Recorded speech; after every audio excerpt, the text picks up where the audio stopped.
Voilà, cher professeur, on va continuer notre exposé concernant la structure de la matière. Je crois qu'on est arrivé vers les transformations chimiques. En fait, on avait vu donc pour les transformations physiques, ce sont des transformations qui misent en évidence un changement d'état physique entre les solides sans changer la structure moléculaire. Mais maintenant, pour les transformations chimiques, ce sont des réactions chimiques qui misent en évidence la disparition des substances chimiques appelées réactifs et l'apparition de nouveaux corps, ce qu'on appelle les produits. Et ici, pour les transformations chimiques, on a changement des structures moléculaires entre les réactifs et les produits. Alors là, je vous donne un exemple. Je prends la réaction chimique entre le carbone et le dioxygène, et qui va donner le dioxyde de carbone.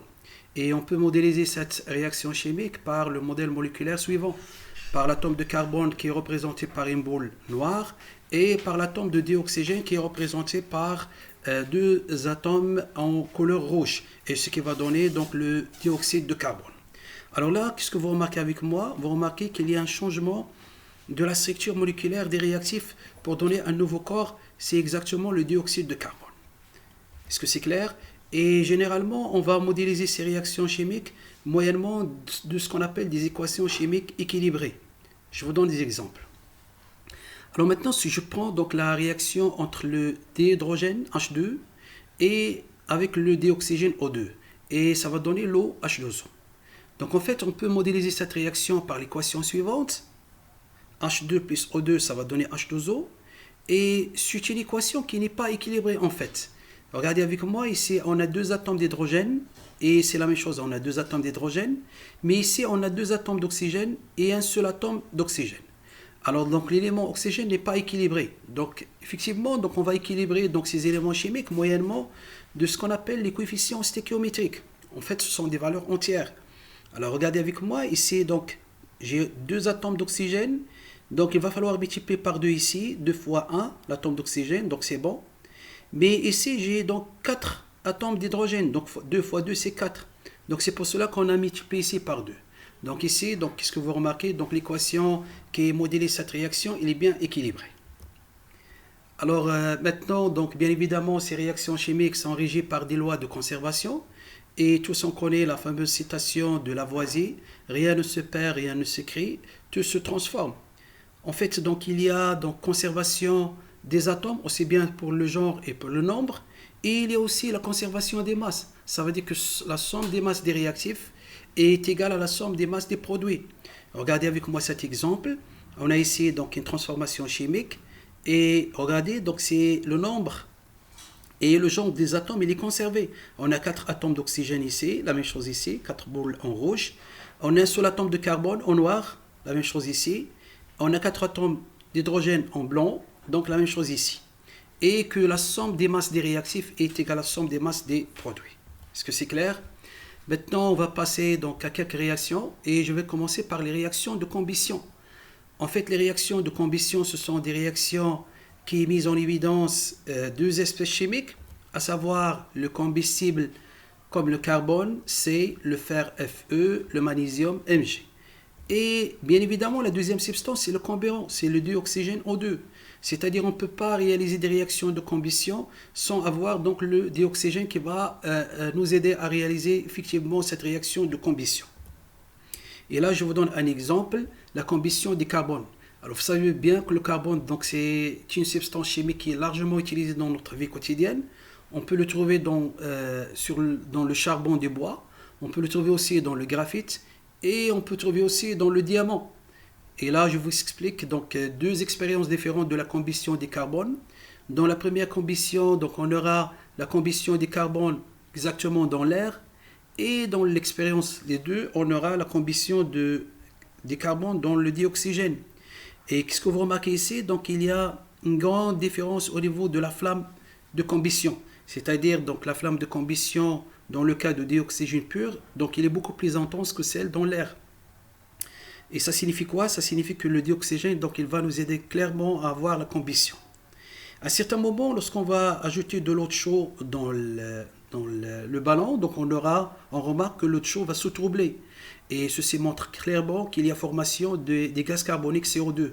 Et donc on peut modéliser cette réaction par l'équation suivante. Et je crois que c'est une réaction qui est bien équilibrée.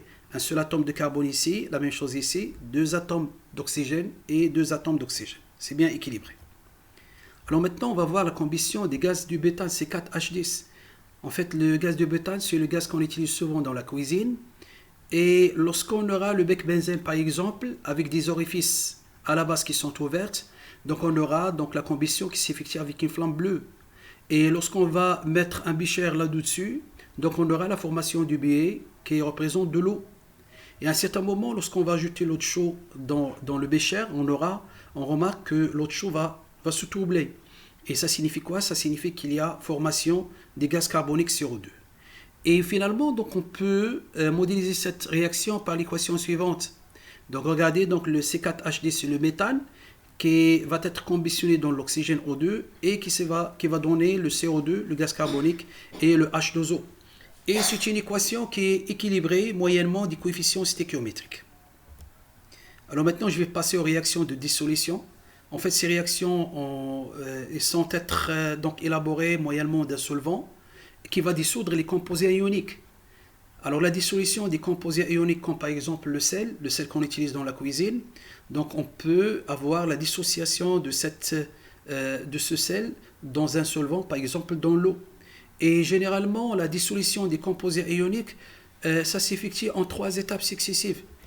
Il y a la dissociation des liaisons ioniques, pour laquelle donc, on va dissocier les différents ions qui représentent le sel. Et on aura aussi la partie hydratation des ions, c'est-à-dire une fois qu'on aura donc les ions qui sont dissociés et sont entourés par un certain nombre de molécules de H2O.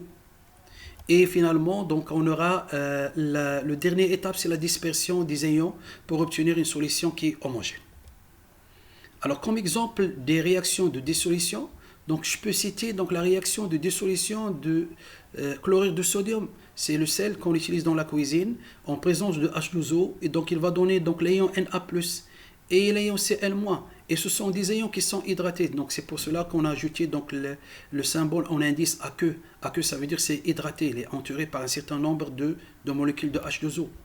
La même chose pour la dissolution de chlorure de calcium CaCl2 dans l'eau.